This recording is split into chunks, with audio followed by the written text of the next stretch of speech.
जबरदस्त रंग में दिख रहे बी सुदर्शन रेड्डी मोदी सरकार की उड़ा रहे धज्जियां।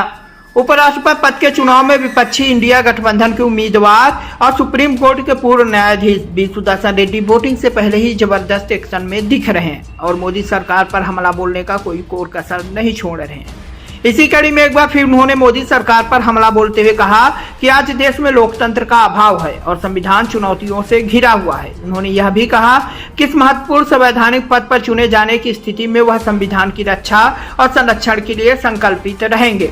पीटीआई भाषा को दिए एक विस्तृत साक्षात्कार बी सुदर्शन रेड्डी ने अपनी उम्मीदवारी संविधान के प्रस्तावना में समाजवादी और धर्मनिरपेक्ष शब्दों पर बहस और केंद्रीय गृह मंत्री अमित शाह द्वारा उन पर नक्सलवाद का समर्थन करने का आरोप लगाए जाने सहित कई मुद्दों पर सवालों के जवाब दिए। उन्होंने कहा कि लोकतंत्र में संसद में गतिरोध भी आवश्यक है, लेकिन इसे लोकतांत्रिक प्रक्रिया का भी नंगर नहीं बनने देना चाहिए।